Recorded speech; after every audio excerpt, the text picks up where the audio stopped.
So truthfully, I didn't prepare a whole lot because I ignored your email last week because it was not operating on a normal level. Today I spent a little time looking at some things, and then during Kiddush tonight I had a couple of thoughts. But really, Tisha BAv itself is a tough day to grasp. One of the things that makes it almost impossible to understand is that, speaking from the vantage point of grief counseling, grief is the outcome of a loss of a relationship. Any grief that a person ever feels is because there's a loss of a relationship. You can apply that in any situation in your lives or someone's life you're working with or talking to, and you will find that the same concept applies. Whether it's a positive or a negative relationship, there's a void that's created. And in order to understand Tisha BAv, what's absent for us today here is that our loss of relationship is really one that we don't really have. We've never had this relationship. So our ability to connect to Hashem in a meaningful manner through the Beis HaMikdash is tough merely because we have no idea what any of those words mean. Having a Beis HaMikdash, connecting to the Beis HaMikdash, having a relationship with Hashem is mostly, if not all, completely absent. So when we sit and we grieve and we feel down or sad or whatever it is that we're lacking, the term lacking is tough since we don't know what we're missing, and that makes Tisha BAv in and of itself one level more challenging than any other day, any other event, any other grief that exists. And yet this is the day in which we have essentially this base concept that we're supposed to feel tears and sadness and through those tears we're supposed to be able to rebuild our relationship, but it's hard to do so when we don't understand what we're lacking. So just to try and draw a picture of what we're lacking, I want to focus on the Levium for a little bit. Some of this inspiration came from reading Rosh Shiva's book, Chaim Ben Torah for Life, where Shiva describes the concept of Shevet Levi as our connection with Torah and with mitzvos and with how HaKadosh Baruch Hu wants us to live in a Torah sense, and then the rest he talks about developing our other Shevet, our other Shvatim, our other relationship with the world through Shevet Levi to the world outside us and to Hashem. So that's essentially the portal that we use to connect us and HaKadosh Baruch Hu and the world around us. So just understanding Shevet Levi from a practical aspect, Shevet Levi were never, they didn't serve as slaves in Mitzrayim. They were, in a certain sense, always elite. Rashi describes Shevet Levi as the elite army of the king. Right? Everybody's a foot soldier for HaKadosh Baruch Hu, and then you have the Green Berets or whatever it is. That's the elite group. That's what Shevet Levi does. And in a practical sense, Shevet Levi in the Midbar were the movers and the packers. Their job was to take down and put up the Mishkan whenever we went somewhere. Prior to that, they were the ones who stood up when Moshe said Mila Shem Elai. They were willing to do what was unthinkably challenging, and that was to kill other parts of Klal Yisrael because they had sinned, to stand up for what generally to us seems simpler to look the other way. They were willing to deal with issues head on. Ultimately, they were rewarded when they were able to transport the Mishkan and set it up and take it down, and that was their job, and that was the extent of their job. Nothing else, nothing more complex, or it was just they were the guys who carried the parts of the Mishkan. And then we arrived in Eretz Yisrael. The Mishkan became more permanent, and the Beis HaMikdash, and ultimately the Levim became the maintenance of the Beis HaMikdash. So they would open and close the gates. And what we know the best for is singing Shira, which doesn't really fit in with what we know of them from before. They became those who sang Shira on a regular basis. They would praise HaKadosh Baruch Hu, and they dedicated their time to living as the servants of HaKadosh Baruch Hu in this manner. I think this is important because I talked this morning a little bit about saying the psukim of Al Naris Bavel, and Al Naris Bavel really depicts a couple of very, very painfully important scenes. When we sit and we read through Eicha is poetic. It talks about in a poetic sense, the void, the challenge. The rest of the nations laugh at us. And the third parak, or Yerushalayim reached out its hands to comfort and nobody reached back to Yerushalayim to comfort it. More of the poetic picture. Al Naharos Bavel, in and of itself, is a very, very powerful Kapitel Tehillim. Just to go through some of it, and maybe from there we can have a platform of understanding Tisha BAv. So we're talking about these Levium and as well the scenes of the princes of Malchus Beis Yehuda also play a factor in Al Naharos Bavel. But we left Yerushalayim. Tomorrow we'll say this. I think of the Kinnis is one of my favorite. B'Tzeis Mitzrayim, B'Tzeis Yerushalayim. It's got an upward sounding beat, nicer tune for B'Tzeis Mitzrayim. We left Mitzrayim with gold and silver. And then B'Tzeis Yerushalayim with our heads hung low, when we're sad and depressed, singing when we left Mitzrayim, crying when we left Yerushalayim. It contrasts these two scenes. So we left Yerushalayim, Churban Bayis happened, skipping what that may have looked like to us, and just moving on. We finally arrive on Naharos Bavel. Rashi explains this is the Euphrates River, and we were so far from Eretz Yisrael at that point. So we say Al Naharos Bavel, on the banks of the rivers of Bavel. Sham Yashavnu, there we sat. Gam Bachinu, and we also cried. V'Zachrenu es Sion, when we were recalled the mountain of Zion, Sion, where Yerushalayim was, where the Beis Hamikdash stood. So this pasuk is it's verbose. Al Naharos Bavel, okay, not a problem. Sham Yashavnu, the word Sham seems to be extra. Right, Al Naharos Bavel Yashavnu V'Chinu would have been fine. Sham Yashavnu Gam B'Chinu is too many words. And B'Zachrenu es Sion, I would think that at any point of leaving Eretz Yisrael, leaving Yerushalayim, leaving the Churban Bayis, Zachrenu es Sion would have been all that was on our mind. A person goes through a trauma, the brain doesn't forget it simply. It becomes ingrained and part of the human experience for the rest of that person's life, which is essentially why Tisha BAv is so challenging for us, because we're mourning something that we don't have the experience for. So we're sitting on the banks of the Euphrates River, Sham Yashavnu, and Mepharshim explain, until that point, our captors didn't allow us to stop. They were afraid that if we would stop for 1 second and we cry out to HaKadosh Baruch Hu, Hashem wouldn't allow our tears to go unheard, and He would immediately rebuild the Beis Hamikdash and allow us to go back to Yerushalayim. So they rushed us, never giving us a chance to stop. From the moment we left Yerushalayim until we reached the Naharos Bavel, it's important to remember that the Churban Bayis was not a hatred toward Klal Yisrael. It was an attack on the connection between Klal Yisrael and HaKadosh Baruch Hu. Their goal was not to kill us. It was to destroy what they viewed as the portal between us and HaKadosh Baruch Hu. And sometimes we forget that, and we think about, straight up anti-Semitism, which may or may not have been the case, but we forget that behind all that is that we are capable of a greater relationship with the Almighty, with Melech Malchei Malachim, than anybody else in the world has ever been able to reach, because we have this ability. The Beis Hamikdash symbolized that, and that made them feel threatened. So they dragged us out to Al Naharos Bavel. Finally, we got to Al Naharos Bavel. They felt we were far enough away that if we cried at this point, HaKadosh Baruch Hu wouldn't instantly simply return us to Eretz Yisrael and rebuild the Beis Hamikdash. So therefore, they let us stop. Sham Yashavnu. There, we were finally able to sit.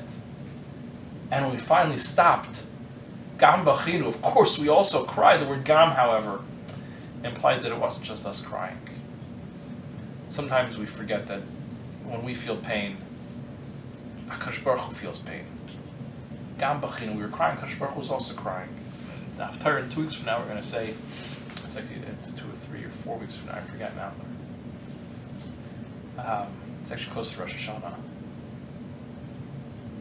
We say Berega Katana Zavtich, in 1 second, Kadosh Baruch Hu responded and destroyed the Beis Hamikdash. Barachim Megadolim Makapsech. It takes a tremendous amount of Rachmanas for Kadosh Baruch Hu to rebuild it. The destruction of the Beis Hamikdash took 1 moment of anger, took 1 moment of emotional thinking. Barachim Megadolim Makapsech. We try and reach out for this tremendous amount of Rachim from HaKadosh Baruch Hu to rebuild it. So we're sitting there, we're crying. It's the first time we're stopping, and Klal Yisrael is sitting on the banks of this river, homeless, distraught, like slaves. The Gemara paints a picture. Up and down the river are all these boats full of musicians and concerts and dancing and singing, celebrating the picture of Klal Yisrael sitting by the banks of the river. The back of the coin from Titus was a picture of It's a drawing of a Jew with a ball and chain on their foot below a palm tree, and behind him is a soldier standing tall and proud, and that's the Jews have fallen. If you've never seen such a coin, you go to any biblical museum in the world, the coin is readily available. You can look it up online. That's the moment of triumph, of a collapse of the relationship between us and HaKadosh Baruch Hu, or so they thought. In the meantime, we're sitting there crying, and HaKadosh Baruch Hu is crying with us. Gam b'chinu b'zachrenu es Tzion. When we remember Tzion, sometimes we also view the Beis HaMikdash as the only way to have a relationship with Hashem. And that really hurts. Because if we think about it consciously, we know better. We know that it doesn't take standing in the entrance of the Beis HaMikdash, bringing a carbon, in order for us to have a relationship. And that, in and of itself, creates a tremendous pain subconsciously that we don't realize.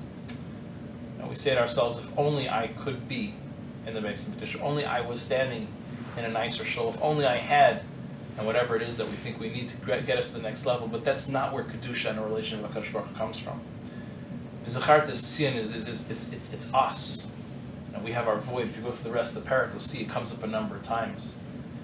The boats are going up and down, and Nebuchadnezzar is looking out over the side, and he sees that the princes are just standing there, and they're not doing anything. So he says to his generals, why are the princes just standing by themselves? Make them work. And immediately their fancy clothes are removed, and they're chained up, and they're given these heavy bundles just to carry up and down the side of the river. And then Nebuchadnezzar looks at the Levium.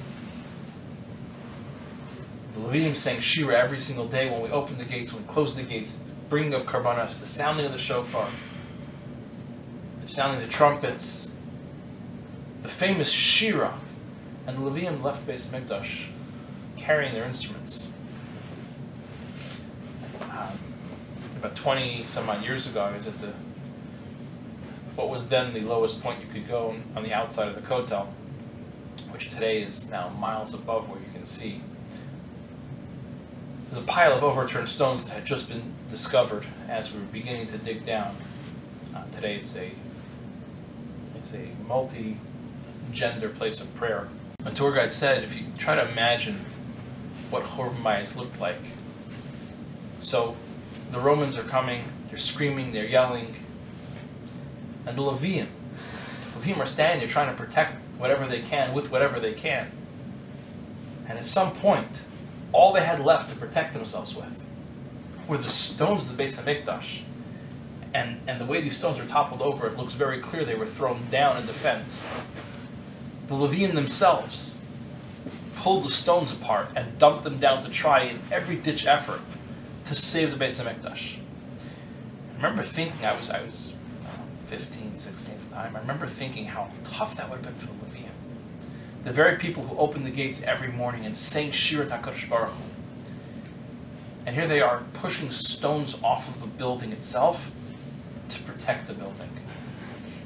So they're standing on the sides of Naharis Bavel, and Nebuchadnezzar sees the Levium, they have their instruments, and he says, sing us a song, the famous Levium, sing Shira. And the Levium immediately put their instruments, they smashed them into the trees, Gemara says, and they mutilated their fingers all at the same time. And they held up their fingers and they said, Ech Shira Shira Hashem. How can we sing? And they go on to, the parak goes on to say, Mishkachech Yerushalayim Tishkach Yemini. Part of the beauty of the Levium singing has to do with the way they put their fingers in their mouth and they're able to make additional sounds. They physically hurt themselves to the extent that they were unable to sing Shira. He said to Nebuchadnezzar, you don't understand. The beauty of our Shira had nothing to do with our instruments. It had to do with the Beis HaMikdash and the connection we had with HaKadosh Baruch Hu. Our Shira is not for physical beauty and pleasure. Our Shira is HaKadosh Baruch Hu. If you forget Yerushalayim, it's like you're forgetting the very reason of our existence. the very key to success. Because that's what the Beis Hamikdash stood for to us. Look at the Levium and the selfless act on Naris Bavel. It reminds us a little bit of what's really important. And I mentioned this morning the idea that we're creatures of comfort. And we have all sorts of reasons why we have to do things the way that feels good to us, and we can't do things because it's uncomfortable to us. I want to share with you a scene in 1928. 1928, there was the Kotel Plaza, which if you watch it live today, it's filling up for Shachris now. There are going to be well over 25,000 Yidden there this morning davening together and crying for bias. In 1928, it was about 30 feet from the wall to the other wall. Minyanim were not really allowed. No chairs were allowed. If you wanted to sit there, you sat on the floor. And Yom Kippur 1928, somebody decided to show up with a mechitza. We're going to have a minyan, and we're going to daven separately, men and women. Very chashuv thing. I think today, I'm embarrassed to think, but I do, that we would have justified not having a mechitza in this case. But in 1928, it was a davar pasha that was the right thing to do. It was absolute and obvious. And they put a mechitza up. And that was against British rule, and the Arabs screamed and yelled bloody murder. The Jews are declaring war on us. And in the book of the Prime Ministers, he depicts the scene in a very, very clear and gruesome manner. Where one particular Hasidic Jew, dressed in his full garb, was headed to daven on Erev Yom Kippur, and this mechitza had sparked such hatred back and forth. And a mob of angry Arabs carrying bats and clubs and daggers found him on his way to Yerushalayim, on the way to the Kotel, and went after him, and he ran for his life. At one point of running, he slipped and fell, and immediately picked himself up and continued running, and realized he was never going to get away from the mob. So instead of continuing to run, he turned to the mob and dove into the mob, screaming and crying, Shema Yisrael, Hashem Elokeinu, Hashem Echad. We so easily find a reason why it didn't have to happen, with no willingness to understand what it means to live and to die for what HaKadosh Baruch Hu wants from us. This particular riot led to the 1929 massacre in Hebron, which it's not brought down in our kiddos tomorrow, but if there's ever a moment where you want to feel emotion and pain, think about 1929, Yeshiva of Hebron. It wasn't a one-day massacre, and it wasn't a two-day massacre. It carried on for 3 painfully gruesome days. I have a book in the other room that's written by a journalist who had been there shortly before the massacre began. He went to go to the Grand Mufti, and when he heard what was going on in Hebron, he turned around and tried to get back in, and they wouldn't allow him into the city until after 3 days. And he describes in the book about his life the scene of what happened to the Jewish community of Hebron in 1929, leaving a grand total of 0 victims who survived, 0 people from the community. Today, if you visit Hebron, there's Beit Hadassah, which is dedicated to the memory of those people in 1929. They were yeshiva. There were people who went to Eretz Yisrael from Germany, from Berlin, to sit and learn Torah with their Rebbeim and their families, and that's all that they were. They weren't Chayalim, they weren't anything, they weren't a political party. They weren't part of the Yergun and Hargana, they were just a group of people that learned Torah. Sometimes we get drawn to the comforts of the world and don't realize that Tisha BAv runs deep, deep in our history. Tsar and pain and all these things. That's what it is. That's what it comes from. That's our challenge in our life, especially in the world today, is to look beyond our personal comfort. And Tisha BAv gives us that opportunity. We sit on the floor, we think about painful things. And we said in Kinnis,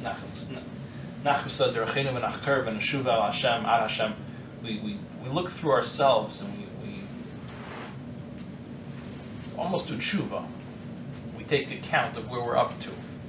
And then we're Veshuva al Hashem, and Rashi says on that pasuk, we very often like to blame all the things that aren't good in our life on other things and other people and other situations.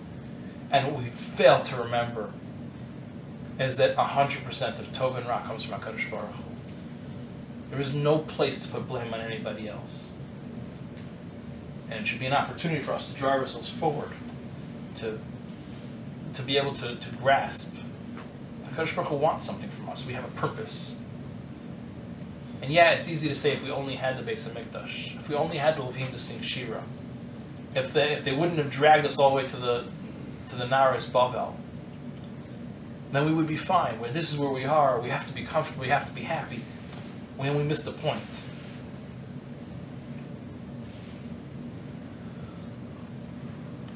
I heard this story today, and I have to say I haven't really processed it, but it was a Rebbe from Atlanta.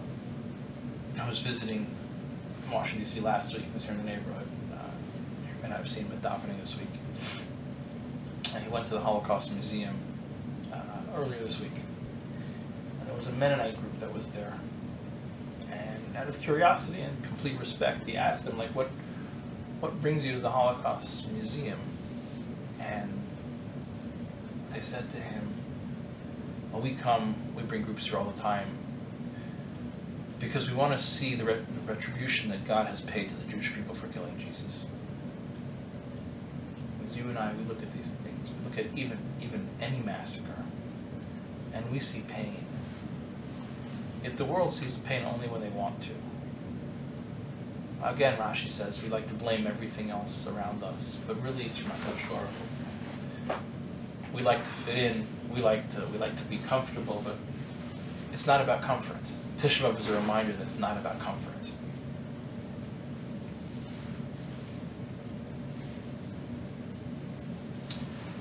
I've been asked a number of times in the last 2 days about the fox.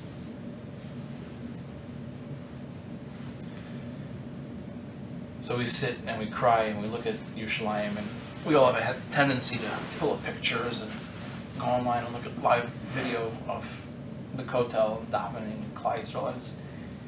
It's awe-inspiring to think that no matter what Jewish community in the world you're in today, there are people that are sitting on the floor and mourning. That we're all doing the same thing. We're all looking toward the Kotel. We're all looking toward Yerushalayim. In the last couple of days, there has been not a sighting, but a tremendous amount of fox running around the Har HaBayis. And it was at the end of Eicha today, we said that this is what we cry for, Al Har Tzion Sheshamim, because Tzion, which Rashi translates as the Har HaBayis, is destroyed. Shualim Hilchuba, the fox are running around there.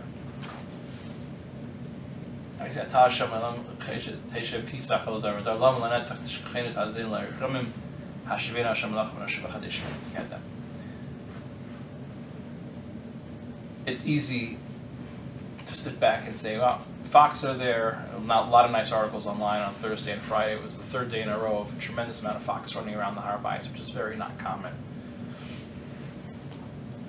To think that that means that Mashiach is here. And again, as creatures of comfort, we're very quick to say, we succeeded, we're done. And it's not. There's no timeline to that. What it should be for us, this moment to realize that the Geula is close at hand. If we invest appropriately. Gemara says anybody who cries, call him Misabel Yerushalayim, anybody who cries for Yerushalayim, Zocha to dance and sing when it's rebuilding. And deep down inside, every one of us would like to do that, whether it's comfortable or not. It just takes effort. It takes an investment to say, I'm sitting here Tisha BAv, I'm mourning for 2,500 years of Tsar. You're going to go through the Kinnis tomorrow if Shiva's going to go through it. Shomer Rosenmel will go through it. If you can't find anything else online, there are hundreds of lectures. And if you're sitting all by yourself and you really have no way to connect to it, take out an art scroll and just read through the footnotes and see who wrote each kinna and why. what tsar was going on at that time, whether it's, Geseres Tachvatat or Chalmaniki, or the Crusaders, or Asar Hirga Malchus, whichever particular piece of painful Jewish history it's referring to, and realize that to change anything takes energy. We have to want to. We have to reflect on it. We look through the lens of the tsar that Hashem has given us. We look at the life that we live, and we look at how far are we from where we ultimately need to be. The tsar. It's an easy parak to get to know. Al Naras Bavel. You sit and we think about just the concept and where we are today and where we need to get to.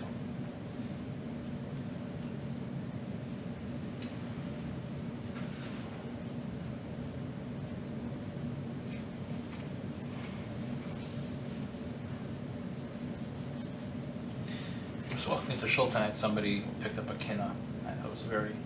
It's almost comical. They picked up the soft cover Shul version of the kinnos, which are, on a good day, they look bad.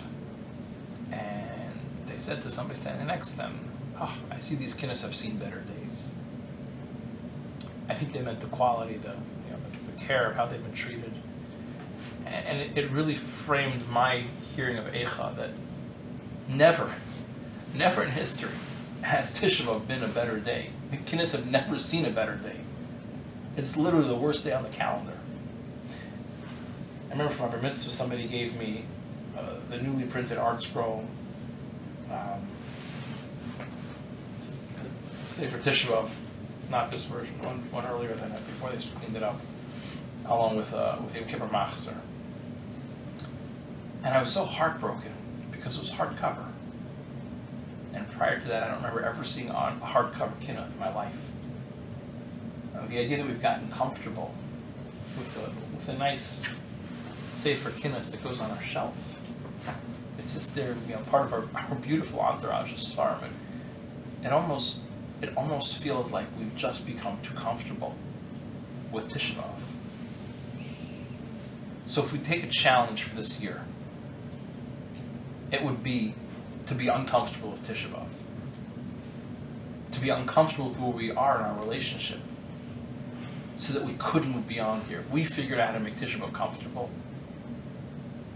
then we're failing at Tisha BAv because it feels good to us.